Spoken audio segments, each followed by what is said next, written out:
Looking at avant-garde through visual arts.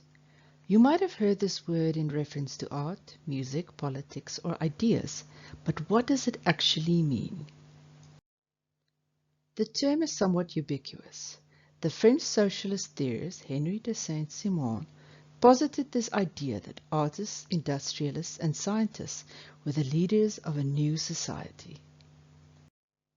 Although the term avant-garde was conceptualized in the early 19th century, it was only put into practice in the mid-19th century, stretching all the way to now. The term is not confined to the previous era, as it is still relevant and being used today. The word avant-garde refers to artists who introduced new experimental ideas with innovative approaches to art. It points to being unorthodox, unusual, and radical.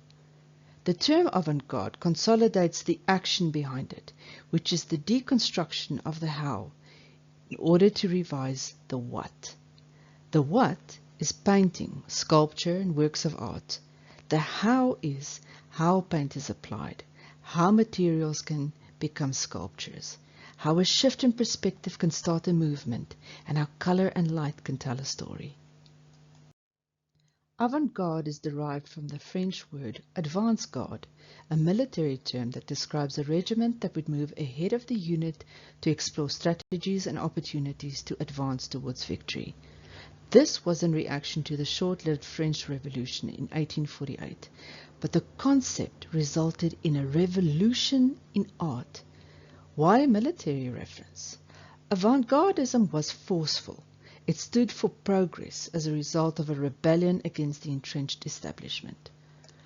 For art, it was exploring new form, subject matter, and vision. For artists, it meant that art must be judged primarily on the quality and originality of the artist's vision and ideas. This formed part of the larger concept within modernity. With the advent of industrialization, urbanization, people moving from the country to the cities, and capitalism, came progress and a difference in lifestyle.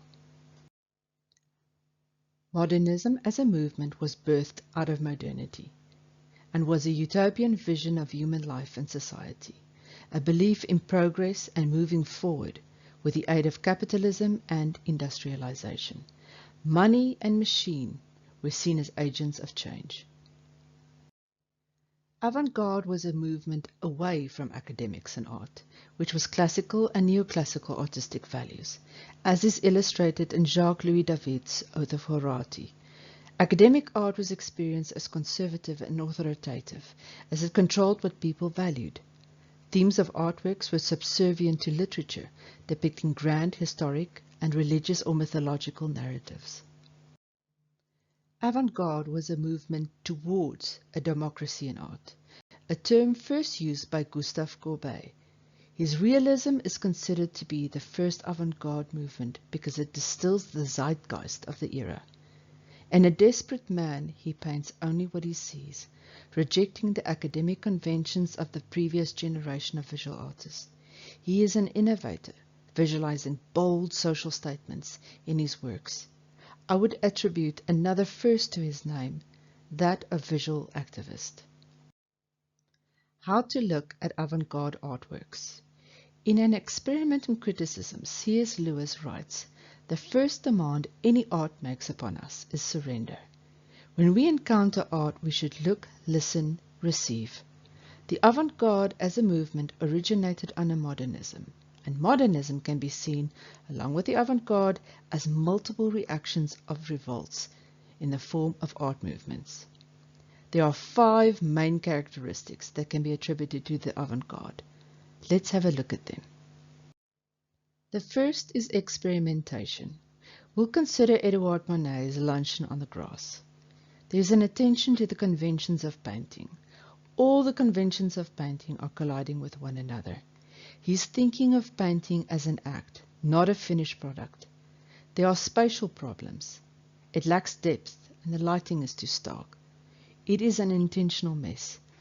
He understood classical art because he studied it, so he experiments with it. There is no real story being told. If there is, it is a weird story at that. He is attacking subject matter by refusing to tell a grand narrative. These are all modern Parisian figures portraying the common citizen and not the Greek and Roman figures of old. The unclothed female is not depicted as a mythological allegorical figure of Venus, idealized and timeless. Rather, she is depicted as normal. She's naked and not nude. And this female's gaze brings discomfort, for it is not the seductive gaze usually seen in classical paintings of nudes. The what and the how is being portrayed, and this caused controversy. The second is radical and subversive. We look at Mary Cassatt's Lydia reading the morning paper. It was radical to see so many women artists become leading figures in art, more specifically with Impressionism. This was despite the gender conventions of the time. Cassatt was a versatile artist, masterful over a variety of media. This established her as a professional, as few women were regarded as serious artists. New techniques practiced by the Impressionists, such as brushwork and open-air painting, were considered disruptive to painting as an art form. Female artists were barred by social conventions from pursuing the same subject matter as their male counterparts. So Cassatt depicted women in their inner lives, these precious yet banal moments that have never been depicted on canvas before. They were not grandiose or mythological. They were normal, everyday moments. Radical societal changes were visualized, such as the growing literacy of women, that led to their increasing involvement in society and beyond the home. These group of artists, including Cassatt, were negatively dubbed Impressionists, but they adopted this term in true defiant avant-garde nature. We have discussed subject matter numerously thus far, and this is our third characteristic of the avant-garde. Clement Greenberg was a prominent art critic and trained philosopher. In his 1940 essay, Toward a Newer Laocoon, he puts forth this classical marble statue of Laocoon and his sons, and admits this was the pinnacle of art making, the standard in academic or classical art. Greenberg is proposing that a new standard, a new pinnacle of art making, be recognized. He asks that we position the meaning of an artwork in form, color, and medium. I think that this is where C.S. Lewis and Greenberg intersect. They are both asking the viewer to look, listen, and respond by considering and appreciating the formal elements of an artwork. Let us take Wassily Kandinsky's Composition 5 as reference. It was his mission to lead others to the new pinnacle with his work.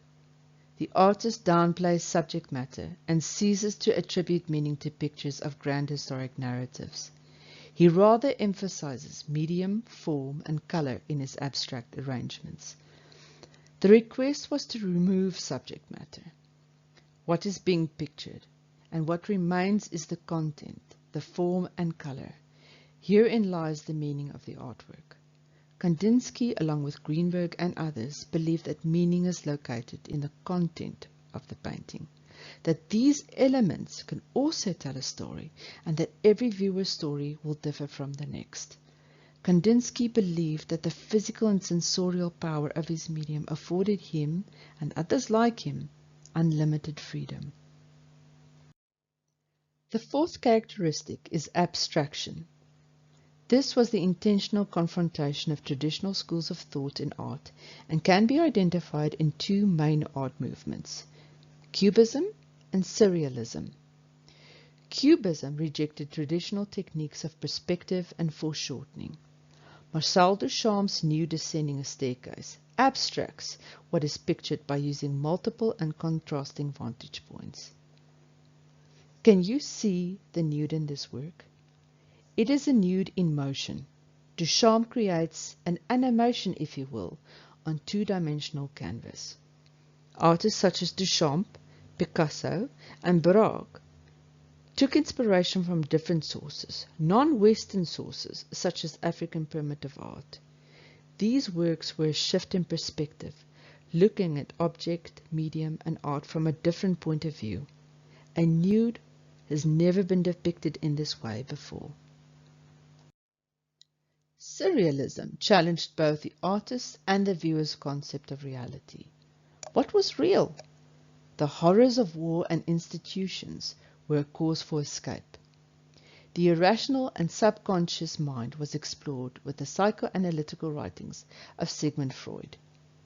Artists deployed automatic drawing to unlock ideas from the subconscious and created dreamscapes. Salvador Dali's persistence of a memory is a typical example of the paradox of reality and fantasy with his bizarre iconography. In the book by Peter Berger, Theory of the Avant-Garde, he writes that surrealism was a typical avant-garde movement that attacked the institutional status of art in bourgeois society. Art became self-reflective. René Magritte's The Treachery of Images challenged perceptions. Reality was questioned by artists through their work. Magritte plays with interpretation, asking the viewer what is real and what is being pictured. This also questions concepts of reality and language. This brings us to the last characteristic. Conceptual art came to be as a result of the works and approaches of avant-garde artists such as Marcel Duchamp. In his work Bicycle Wheel, and in much of his subsequent sculptures, the disdain of mainstream society's ideals of aesthetic beauty and quality is being shown. His sculptures are ready-mades, mass-manufactured objects presented as works of art. In these ready-mades, he confronts the concept of art. It was the ideas and purposes behind the work that affected the definition of what art was and what it could be. The concept behind the work was far more important than the finished art object. These works made the audience and the art community think and revise what art was and where beauty could lie. Conceptual art remains a prevalent art form as it echoes through the 20th and 21st century. The artist Joseph Kusoff not only questions conventions and concepts, but includes language in his topics of exploration. In his work 1 and 3 Chairs, Kusoff presents the audience with a photograph of an object, the object, and an enlarged photocopy of the dictionary definition of the object. This reverberates Magritte's declaration, "This is not a pipe." Kusoff eliminates objects and images in order to focus on the meaning conveyed with language. This is a postmodern characteristic, as reality and meaning were confronted and questioned through the use of language. Remember Jacques Derrida's grammatology theory.